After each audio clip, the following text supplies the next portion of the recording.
Alright, don't forget to subscribe, hit that like button, and leave a comment if you like. The Shadow and Eminence episode 5 is about, honestly, who knows what it is. Just some crazy stuff happens. The episode starts off with the main character protecting the princess, and the blonde guy thinks he's really strong because he's one of the high-ups. But bruh, you're messing with the wrong OP character. Because he can't die, he's the main character. There's no way you'll kill him. So back at the kingdom, the monster that the princess was with has escaped and is attacking people, and now the knights are trying to kill it. But as usual, these knights are background characters and they'll never kill something really strong. So now the princess's sister has to kill this thing, and she's really strong. But unfortunately, the monster's stronger, and who helps her? Well, a girl from the Shadow Garden. What's the Shadow Garden? Well, it's just a team name that they came up with in this specific episode. No, it's just the blonde girl from the last episode. And as you can guess, because the main character recruited her, she's very strong. With one amazing obliterating sword blast, she destroys this monster. Wow, I didn't see that coming. And then this blonde girl tells her, sit back, relax, let the Shadow Garden actually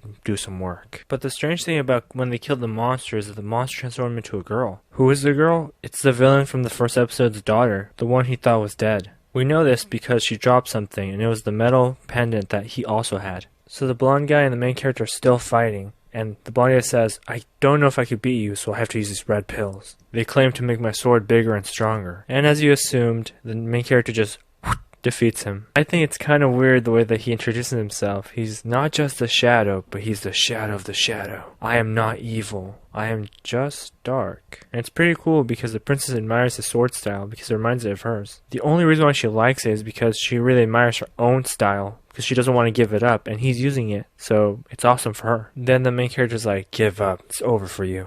And the guy says, no, and he takes more red pills. He starts going Super Saiyan, starts yelling, getting stronger, and then even becomes a demon. Honestly, this is the first time I think I respect what the main character did, because he starts fist fighting him instead of swordplay. But then he defeats him with the sword magic. Then he says, once upon a time, there's a strong man who didn't want to plateau and wanted to get stronger. So he developed his muscles, his mind, and his skills. Then he gets into some dorky ass shit where he says, I didn't want to become nuclear, so I became atomic instead. And while he was talking, I suppose he was powering up because the guy tries to cut him with a sword and the sword breaks instead of cutting his sleeve. I mean, more than half the episode is just about blasts, destroying things, and killing it. His powers are so strong they can teleport this princess girl outside and keep fighting. And then it gets a little cheesy because after she gets teleported, she finds her sword on the ground and does her own style, and at that moment her sister finds her. Her sister is like, are you okay? She's very worried for her sister and her own health. They even give each other a warm hug at the end. Well, now that the big battle is over, the main character and the princess are back at school, and they're talking to each other,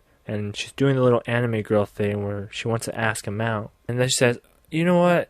Can we just keep pretending that we're dating? And he says, nah, I'm good. And I'm very confused because she blushes after he says no. And I'm also not sure, maybe you can leave a comment below, if he killed her or not, because a lot of blood came out, but I'm not sure if it's her. Then he narrates, later that day, massive amounts of blood was discovered behind the school building, but no body was found. That's one of the mysteries of the school now. And of course, at the end, his harem says, wow, he's so great. There's no one as strong as he is. I mean, he has a pretty good operation going there. They kind of do the detective work and he just does the killer work. And I guess I was wrong because their name has been out there for many years, except this is the first episode that they talked about it. Because someone's using their name and they're not part of their group. And so one of the girls says, wow, I'd be sorry if I was them. And now the princess' sister is going to investigate everywhere to figure out who murdered her. And they have a clue on who murdered her because they have an object that is worth investigating. And of course at the end, the dumb anime girl with the books that falls and trips ends up bumping into the main character. No! But what I really don't get is how she's trusting this guy even though he has blood on his face. The question of the day is, do you like the main character or do you not like him? My two questions for this episode are, is the princess dead or is it just signifying that the blonde guy is dead? And two, are they going to do anything with that pendant or are they just going to keep it a secret and never reveal it? Alright guys, that's it. Peace.